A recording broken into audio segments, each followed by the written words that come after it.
नमस्कार, मी पंजाब डक महाराष्ट्रामध्ये आज तुम्हाला सांगू इच्छितो की आज 22 तारखेला 22 आणि 23 तारखेला महाराष्ट्रामध्ये, पश्चिम महाराष्ट्रामध्ये आणि मराठवाड्यामध्ये काही ठिकाणी विजेच्या कडकासह एक मान्सून पूर्व अवकाळी पाऊस पडणार आहे म्हणून हा अंदाज लक्षात घ्यायचा.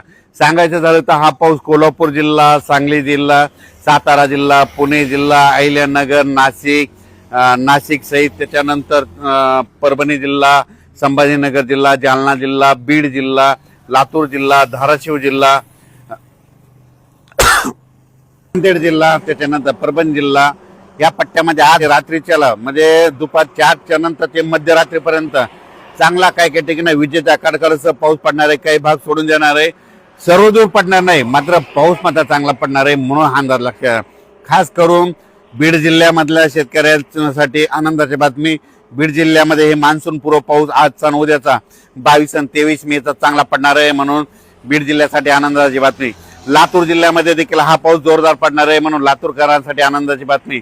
अवकाळी पाऊस असणार आहे म्हणून शेतीचे काम करण्यासाठी चांगले आनंदाची बातमी. त्याच्यानंतर धाराशिव जिल्ह्यामध्ये देखील खूप जोराचा पडणार आहे म्हणून धाराशिव जिल्ह्यातल्या शेतकऱ्यासाठी आनंदाची बातमी. सोलापूर जिल्ह्यात देखील जास्त राहणार आहे. त्याच्यानंतर सांगली, सातारा, कोल्हापूर, पुणे जिल्ह्याला म्हणजे पुणेकरांना आणि पुणे जिल्ह्यातल्या शेतकऱ्यांना दोन श्रीगोंदा, अहिल्यानगर त्या परिसरातल्या शेतकऱ्यांना शेतीचे काम करण्यासाठी चांगला दिलासा भेटणार आहे. म्हणजे आज आणि उद्याच्या दिवस चांगला पाऊस पडणार आहे म्हणून हा अंदाज लक्षात घ्यायचा. हे 22-23चा पाऊस पश्चिम महाराष्ट्र, मराठवाडा, कोकण पट्टी, आपला घाटमाथा या परिसरात अवकाळी स्वरूपाचा भाग बदलत राहणार आहे म्हणून हा अंदाज लक्षात घ्यायचा. हा पाऊस मात्र विदर्भात मात्र जास्त पाऊस नसणार आहे म्हणून विदर्भातल्या शेतकऱ्यांनी अंदाज लक्षात घ्यायचा. मग विदर्भात कधी पाऊस येणार आहे तर विदर्भातल्या शेतकऱ्याला सांगू इच्छितो की विदर्भामध्ये 27 तारखेच्या नंतर 28 तारखेपासून ते 2-3 तारखेच्या दरम्यान म्हणजे 28 पासूनच्या जूनच्या पहिल्या आठवड्यात मात्र विदर्भामध्ये पूर्व विदर्भ, पश्चिम विदर्भ चांगला पाऊस पडणार आहे. मान्सून पूर्व असणार आहे, भाग बदलत पडणार आहे, विखुरलेला पडणार आहे. पुन्हा अंदाज लक्षात घ्यायचा. विजेच्या कडकडासह विदर्भाच्या शेतकऱ्याला आणखी 4-5 दिवस अवकाळी पावसासाठी वाट बघावी लागणार आहे. पण राज्यातल्या सर्व शेतकऱ्याला सांगू इच्छितो की आजच्यानं 17 दिवस पाऊस यायच्या वाटेवर आहे. 17 दिवसानं मान्सूनचं आगमन होणार आहे म्हणून अंदाज लक्षात घ्यायचा. सध्या तरी मान्सूनची परिस्थिती खूप चांगली आहे आणि 2-3 तारखेच्या दरम्यान मात्र खूप चांगला प्रगती घेणार आहे. म्हणजे यावर्षी जूनच्या पहिल्या आठवड्यात मध्ये 7 जूनला पाऊस येण्यासाठी खूप पोषक वातावरण आहे म्हणून शेतकऱ्यांनी शेतीची कामे करून घ्या. पण हे मान्सून पाऊस यायच्या अगोदर तर तुम्हाला एक सांगू इच्छितो हे म्हणजे हे 22 पासून ते 5 तारखेपर्यंत तोपर्यंत महाराष्ट्रात बऱ्याच ठिकाणी पूर्व मोसमी पाऊस चांगला बरसणार आहे. म्हणजे काही ठिकाणी पाणी साचणारा पडणार आहे. सर्व शेतकऱ्याला सांगू इच्छितो हे जे अवकाळी पाऊस असतो हे सर्वदूर कधीच पडत नसतो, 5-5 किलोमीटरहून बदलत असतो म्हणून हे सर्वप्रथम लक्षात घ्यायचं. नसा काय होतं की काही जणांचे असे मेसेज येतात आमच्या इथं पडला नाही, तिथं पडला नाही.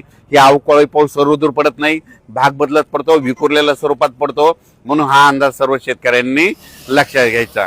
काल देखील पाऊस नाशिक जिल्हा, अहिल्यानगर, पुणे जिल्ह्यात बऱ्याच ठिकाणी पावसाच्या सरी कोसळल्या, अवकाळी पाऊस पडला. इकडं पश्चिम महाराष्ट्रात पडला. आज देखील तुम्हाला सांगू इच्छितो म्हणजे दुपारचे 4च्या नंतर ते मध्यरात्री म्हणजे चांगला ह्या 22 आणि 23 तारखेला पश्चिम महाराष्ट्र, मराठवाड्यामध्ये विखुरलेला स्वरूपाचा एक अवकाळी पाऊस येणार आहे म्हणून हा अंदाज लक्षात घ्यायचा. त्याच्यानंतर हे पाऊस असा वाढत जाणार आहे. जूनच्या पहिल्या आठवड्यात मात्र म्हणजे 28-27 मे पासून ते 2-3 जूनच्या दरम्यान मग विदर्भाकडे पाऊस चांगला येणार आहे. मग तो वरून राज्याची अवकाळी पावसाची बॅटिंग विदर्भाकडे राहणार आहे म्हणून हा विदर्भातल्या शेतकऱ्यांनी अंदाज लक्षात घ्यायचा. या पावसामध्ये विजेचं प्रमाण जास्त आहे, वारं देखील जास्त आहे म्हणून शेतकऱ्यांनी आपली स्वतःची पशुधनाची काळजी घ्यावी म्हणून हा अंदाज सर्व शेतकऱ्यांनी लक्षात घ्यायचा. मात्र आज मात्र 22 मे आणि 23 मेच्या दरम्यान बीड जिल्हा, लातूर जिल्हा, परभणी जिल्हा, नांदेड जिल्हा, जालना जिल्हा, संभाजीनगर जिल्ह्याच्या काही भागा, त्याच्यानंतर पुणे जिल्हा, अहिल्यानगर, नाशिक जिल्हा, त्याच्यानंतर कोकणपट्टी पूर्ण घाटमाथा परिसर, त्याच्यानंतर पुणे जिल्हा, सातारा, सांगली, सोलापूर, कोल्हापूर, पुणे या परिसरात दररोज म्हणजे आज ह्या 2 दिवसामध्ये विखुरलेल्या स्वरूपाचा मात्र आज चांगला आज आणि उद्याचे दिवस पाऊस पडणार आहे म्हणून हा अंदाज लक्षात घ्यायचा. अचानक वातावरण बदल झालं तर उद्या एक मेसेज दिला जाईल. धन्यवाद.